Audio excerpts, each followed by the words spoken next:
I lent my sister my laptop for a quick project. When I got it back, she had wiped the entire hard drive, including my work, my photos, and everything I had ever saved. I needed my laptop back. Urgently. It wasn't just some old computer I barely used. It was my entire life. Work files, personal documents, financial records, years' worth of memories stored in photos and videos. Everything I'd built, everything I'd worked for was on there. I had deadlines to meet. Important ones. A project for a client that was due in less than a week. If I didn't finish it, I wouldn't get paid. And I needed that money. I was already cutting it close on bills, and missing this deadline would put me even further behind. But more than that, there were things on that laptop that couldn't be replaced. A collection of journals I had been keeping for years, my personal writings, drafts of things I had never shared with anyone. My laptop was the one place I stored all the things that mattered to me. And now it was sitting in my sister's room. I had only let Lisa borrow it because she swore it would be quick. She had some project she needed to finish, and for whatever reason she didn't want to use her own computer. She'd begged, promised she'd take care of it, just needed a few hours. That was 3 days ago. I had texted, called, knocked on her door, but she kept brushing me off. I'll bring it to you later. I just need to finish up one last thing. Stop being so dramatic, I said. I'll give it back. I should have known something was wrong. When I finally walked into her room, she was lying on her bed, scrolling on her phone like she didn't have a care in the world. My laptop was sitting on her desk, closed, like it hadn't been touched in hours. I grabbed it without asking. I need this now. She barely looked up. Okay. Something about how casually she said it made me uneasy. No apology for holding on to it longer than she'd promised. No thank you for letting her use it. Just okay, like it wasn't a big deal. I flipped it open as I walked back to my room, already planning to jump into my work the second it booted up. But as soon as the login screen came on, I stopped. It looked different. The background was the default one. The login username was generic, just user. That wasn't right. I had everything customized. My name, my bakgrund, my settings. A cold feeling crept up my spine as I typed in my password. It didn't work. I tried again. Wrong password. I tried a third time, slower, carefully. Still wrong. My heart started racing. I clicked through to reset it, but there was no forgot password option like before. It was like the laptop didn't even recognize that I had an account. A sinking feeling settled in my stomach as I forced myself to open the file explorer. It was empty. Not just some folders missing. Everything was gone. I sat there staring at the blank screen, my hands cold against the keyboard. This had to be a mistake. Maybe she had somehow logged into a guest account and my files were still there somewhere. I clicked through every menu, every setting, searching for something that looked familiar. But the more I searched, the worse it got. No saved logins. No installed software. No browsing history. Like it was a brand new laptop. My entire body tensed. I pushed back from my desk and stormed into Lisa's room. What the hell did you do? She sighed loudly and put her phone down. What are you talking about? I held up my laptop. Where are my files? She sat up, rolling her eyes. Oh, that. I wiped it. The words didn't make sense at first. I just stood there blinking at her. You've what? I reset it, she said like it was the most normal thing in the world. It was running slow, so I did a factory reset. It's better now. I felt my throat tighten. Lisa, you wiped everything. She frowned like she didn't understand why I was so upset. Yeah, but it's fine. You can just re-download your stuff, right? Pie stuff. My voice was shaking now. Lisa, my work was on there. My photos. My personal documents. Everything. She laughed. Laughed. Like this was funny. Like I was overreacting. Oh my God, Sarah, it's just a computer. Relax. Something inside me snapped. I had been helping her my entire life. Lending her money when she was short on rent. Driving her places when she was too lazy to take the bus. Letting her take while I never asked for anything in return. And now, the one thing that truly mattered to me, she had wiped it like it was nothing. Why? My voice was quiet now but sharp. Why did you reset it? She hesitated for just a fraction of a second. Just long enough for me to notice. Something twisted in my gut. She wasn't telling me everything. I stepped closer. Lisa, what were you doing on my laptop? She scoffed. I told you I needed it for a project. What project? Another hesitation. Just something for work. He was lying. Lisa never hesitated.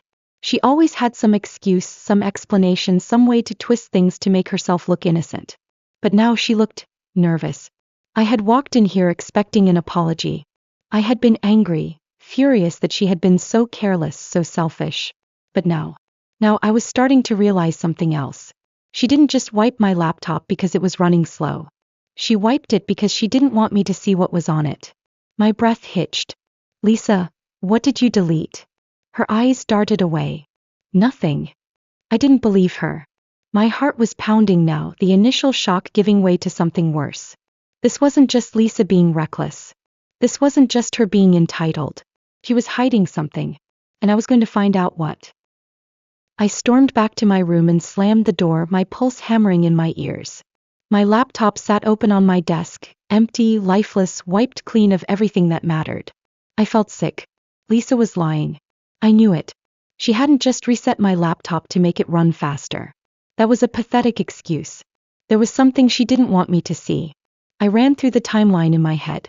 She had only asked to borrow it for a few hours. Then she kept stalling when I tried to get it back. And now that I had it, everything was gone. I wasn't letting this go. I grabbed my phone and started searching for data recovery options. There had to be some way to undo a factory reset. A few tech forums suggested trying file recovery software, so I downloaded one onto a USB drive using my work computer. I plugged it into my laptop, holding my breath as the scan ran. Minutes ticked by. The corrupt data found. I sat up straighter, clicking through the results. Most of it was unreadable junk, but some file names were still partially intact. I froze. Invoice_transfer_0924. Deposit_statement_account. Payment. I frowned. These didn't sound like my files. I had never had anything labeled invoice or payment record. I clicked on one of them, but the file was completely corrupted. Unreadable. My fingers tightened around the laptop. Lisa had deleted something to do with money.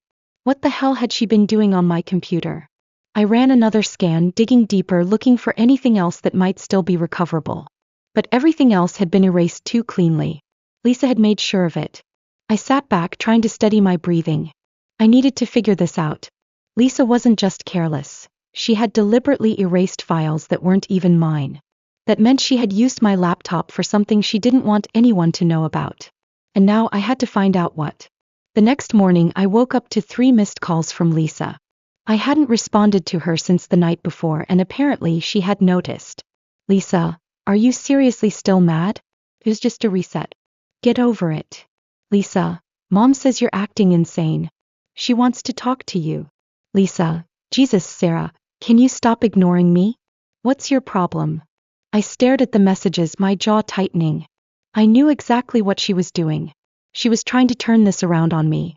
Make it seem like I was being dramatic, make it sound like I was the one in the wrong. Typical Lisa. I ignored her texts and headed straight for my parents' house. I hadn't wanted to involve them yet, but I knew Lisa would be spinning her version of the story already. If I didn't get ahead of it, they'd take her side just like they always did. I knocked on the door and Mom opened it, her face already pinched with irritation. Sarah, really? She sighed, stepping aside to let me in. Lisa told me what happened. You're blowing this way out of proportion. I clenched my jaw. She wiped my entire laptop, Mom. Not just by accident, on purpose. And she won't tell me why. Mom crossed her arms. She said she was just trying to help. She thought it would make it run better. She's lying. Mom gave me a tired look. You always assume the worst about her. I laughed. Actually laughed. Mom, she's been using me my whole life. I lend her things, she ruins them. I help her out, she never repays me. And now she's wiped my laptop clean, and I'm just supposed to believe she was helping? Mom shook her head. You need to let it go, Sarah. There was the same gaslighting, the same deflection, the same excuse-making for Lisa's behavior. I took a deep breath, forcing myself to stay calm. Fine. You want me to let it go? Then tell Lisa to tell me exactly what she was doing on my laptop. Mom hesitated. It doesn't matter. It does matter. My voice was sharp now. Because I ran a recovery scan and I found traces of financial records. Invoices. Payment records. Things that weren't mine. Mom's face froze. Just for a second. She knew something. You, she started, then caught herself. Lisa told me you'd come up with some ridiculous theory. I took a step closer. What do you know, Mom? She pressed her lips together. Nothing. Just stop trying to turn this into some big scandal. There was a sinking feeling in my chest. She wasn't just defending Lisa. She was protecting her. I turned without another word and stormed up the stairs to Lisa's room. Lisa was sitting on her bed, scrolling through her phone. When she looked up and saw me, she groaned. Oh my God, Sarah, what now? I slammed the door behind me. What were you doing on my laptop? Lisa rolled her eyes. Not this again. You deleted financial records. What were they for? She hesitated. It was brief, but I caught it. I pressed forward. You used my laptop for something illegal, didn't you? Lisa scoffed. Wow. You're actually crazy.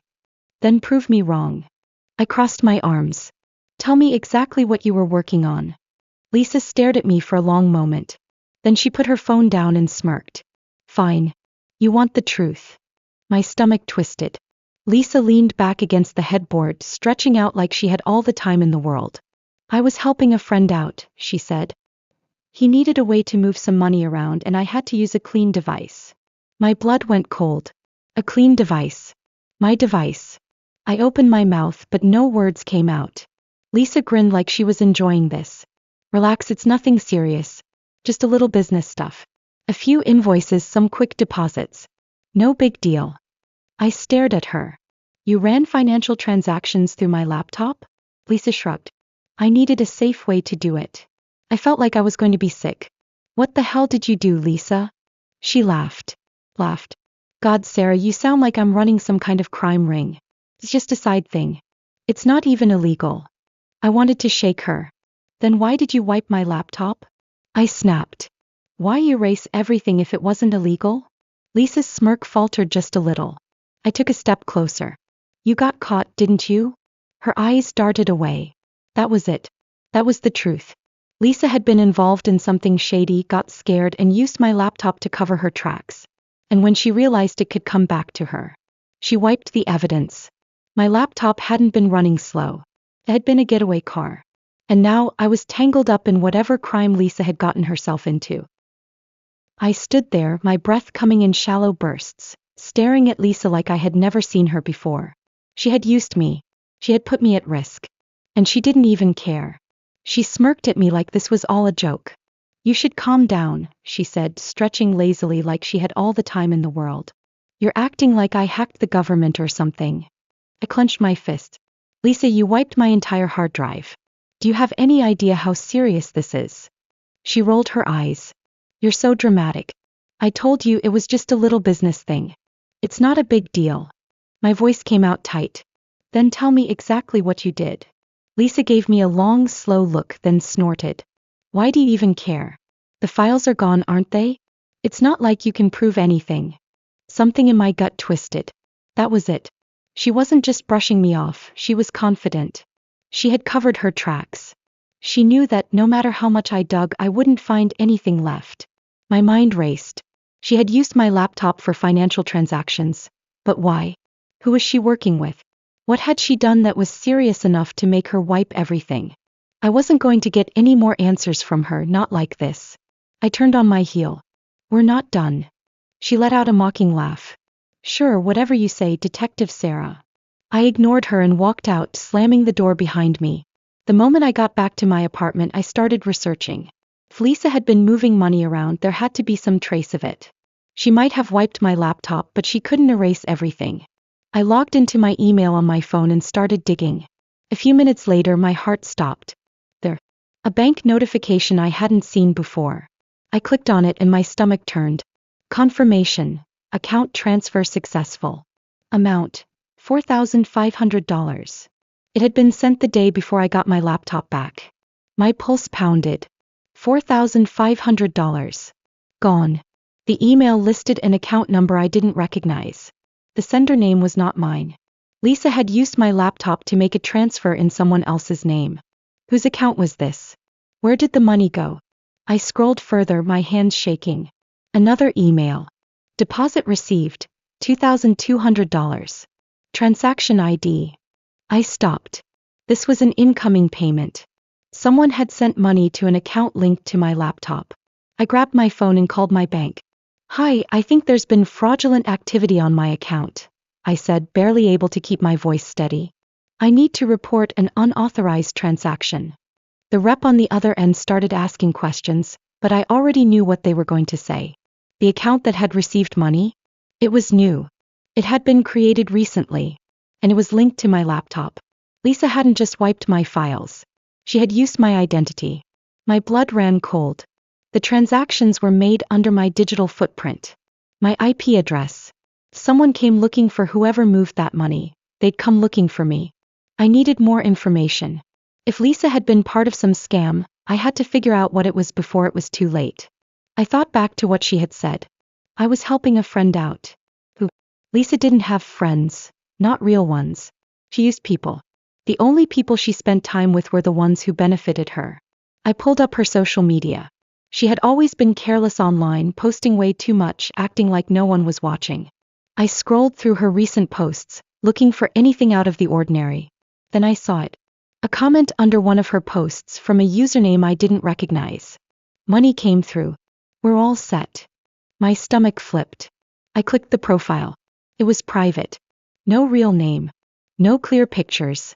But their bio had one word that stood out. Investments. I felt my chest tighten. Lisa had been moving money for someone else. I searched for the username on Google.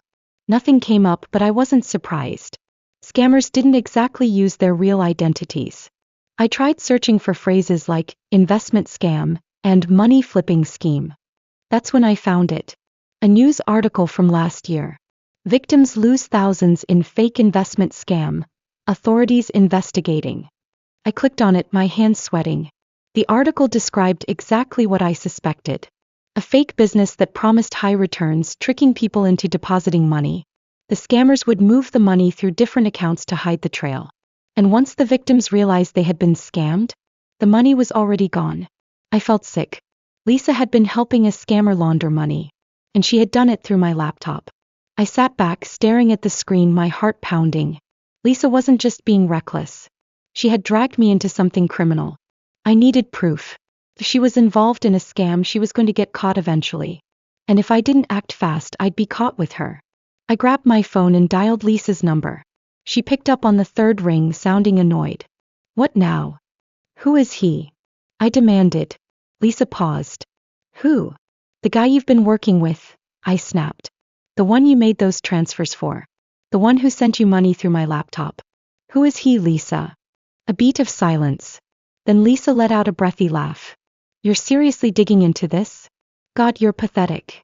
My stomach twisted. She wasn't even denying it. I gripped my phone. "You realize I could go to the police, right?" Another pause. Then coldly, "You won't." I hesitated. Lisa's voice was quiet now. "Dangerous. You won't say anything because if you do, you'll go down with me." I sucked in a breath. He was right. The transactions, the IP address, the digital footprint, it all led back to my laptop. Lisa had made sure of it. And now if I turned her in, I was the one who would look guilty. I gritted my teeth. "You think I'll just let this go?" Lisa laughed.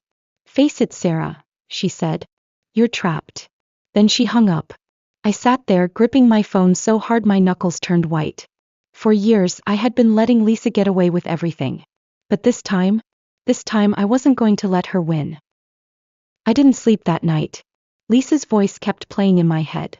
"Face it, Sarah. You're trapped." And for the first time I actually felt it. I had spent my entire life cleaning up after Lisa, dealing with the messes she left behind. But this wasn't spilled wine on my carpet or a missing sweater she swore she didn't take. This was a crime. And she had dragged me into it. I sat in the dim glow of my laptop screen, staring at the bank transaction confirmations. $4,500 transferred out. $2,200 received. The difference, gone. No trace. No explanation. Just numbers leading nowhere. Lisa had used my laptop to move money through an account that wasn't in my name, but it was connected to my device. If someone came looking for whoever had been handling these transactions, they'd find me first. My mind raced through the worst-case scenarios. Could I go to the police? Could I explain that I hadn't been involved? But what proof did I have? Lisa had wiped everything. The only reason I even knew about the transfers was because of the partial email records. And even those could make me look guilty. A chilling thought settled in my stomach. What if Lisa had done this before? What if I wasn't the only person she had used to cover her tracks? I needed to know how deep this went. The next morning I called my bank again. I asked for more details on the transfers, playing it off like I had noticed something odd and wanted to make sure there wasn't fraud on my account. The rep on the other end hesitated. "Ma'am, we can't give out information on third-party accounts." I gritted my teeth. Even if the transaction was initiated from my device? Well, if you believe there's unauthorized activity, you can file a fraud claim. My stomach turned. If I did that, they'd start an investigation. And investigations led to Lisa. And Lisa led back to me. For a split second I felt like I was standing on the edge of a cliff. If I walked away now, if I shut my mouth and let Lisa get away with this, I might be safe. But if I kept digging? If I tried to stop her? There was no telling what I'd find. Or what Lisa would do. I thanked the rep and hung up, my heart pounding. I needed another way to get answers. And I knew exactly where to start. Lisa was reckless. She always had been. If she had scammed one person, she had probably scammed more. And if there were other victims, maybe one of them had already started putting the pieces together. I went back to her social media account, scanning the comments under her posts. The username I had seen before, the one that had written "money came through," "we're all set," was still there. But something was different now. There was a new comment under one of Lisa's photos. From a different user. "Hey, where's my deposit? I sent you the money 2 weeks ago and now you're ignoring my messages." I clicked the profile. The guy had a real name, not some anonymous username like the others. His bio was basic and his posts were mostly pictures of expensive cars and watches. But then I saw it. A post from 3 days ago. "People these days will take your money and disappear. But I don't forget." The caption made my blood run cold. Whoever this guy was, he wasn't just angry. He was looking for Lisa. I sat back, my mind racing. Lisa hadn't just wiped my laptop to get rid of transaction records. She was running from someone. And she had dragged me into it. I didn't know what kind of scam she had pulled, but I knew one thing: she had stolen from the wrong person. I needed to talk to her. No. I drove to my parents' house, gripping the steering wheel so tightly my fingers ached. Lisa wasn't going to talk willingly, so I needed leverage. I had seen just enough to know she was in trouble. If she thought I could expose her, maybe, just maybe, I could make her clean up her mess before it became my problem.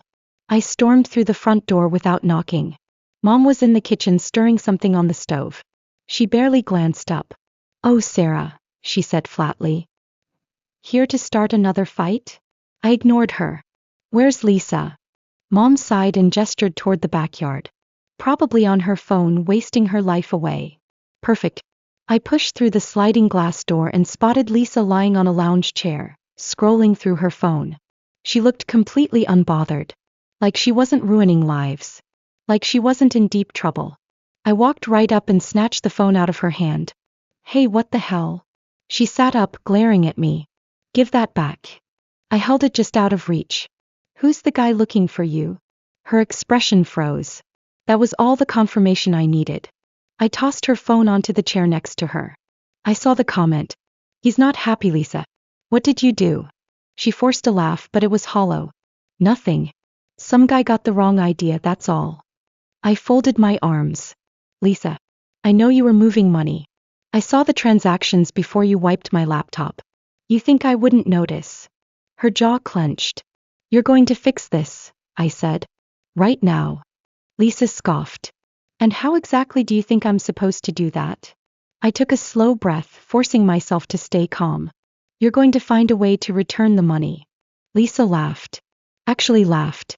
"Oh sure, I'll just pull thousands of dollars out of thin air." "Sounds great." I stared at her. "Figure it out." She rolled her eyes. "God, Sarah, you're so..." I cut her off. "Or I'll tell Mom and Dad everything. I'll tell them about the money laundering. About the fake investment scam. About how you used my laptop to do it. And when that guy finds you, I won't protect you." Lisa's face drained of color. For the first time she looked scared. She swallowed hard, looking away. You wouldn't. I didn't say anything. Just held her gaze. A long silence stretched between us. Finally, she let out a shaky breath. Fine. It wasn't much. But it was a start. I turned and walked away, my heart still hammering. Lisa had messed with the wrong people. No. She was going to learn what it felt like to be left to clean up her own mess. I wish I could say that was the end of it. That Lisa panicked, fixed everything, and life went back to normal. But that's not what happened. Lisa didn't fix anything. She ran. A week after I confronted her, she disappeared. Blocked my number. Stopped showing up at our parents' house. Vanished. At first, Mom and Dad thought I was exaggerating. Lisa was just lying low, they said. She always bounced back. But even they started getting worried when her landlord called looking for her. Then her job called. Then finally, the police. I still don't know the full story of what Lisa did. I don't think I ever will. But I know this. She was scamming more people than I thought. And eventually one of them decided to go after her. Lisa wasn't just running a simple investment scheme. She was laundering stolen money. I don't know how deep she was in, but when she finally got caught, it wasn't because of me. It was because one of the scammed investors tracked everything back to her. And when the authorities started digging, her name was everywhere. She had been moving money through fake businesses, fake invoices, fake investments. The amounts were huge. Tens of thousands, maybe more. She was arrested 4 months later. I didn't go to her trial. I saw the news articles. I heard from my parents. I even read the court documents when they became public. Lisa was sentenced to 4 years in prison for financial fraud, wire fraud, and identity theft. And the worst part? She still owed every penny she had stolen. Even from behind bars, Lisa was drowning in debt. Our parents were devastated. Mom still believed it was all a mistake. Dad was just tired. Me. I was done. I had spent my whole life cleaning up Lisa's messes. This was the first one I didn't have to fix. For the first time in years, I felt free. I focused on my work, started fresh, even moved to a new apartment. My life was finally mine. And then 3 years later, Lisa reached out. I hadn't spoken to her since the day she disappeared. But one afternoon, out of nowhere, I got a message. Lisa, hey. I get out next month. Can we talk? I stared at my phone for a long time. I don't know what I expected to feel. Anger? Sadness? Relief? But all I felt was tired. A month later, she messaged again.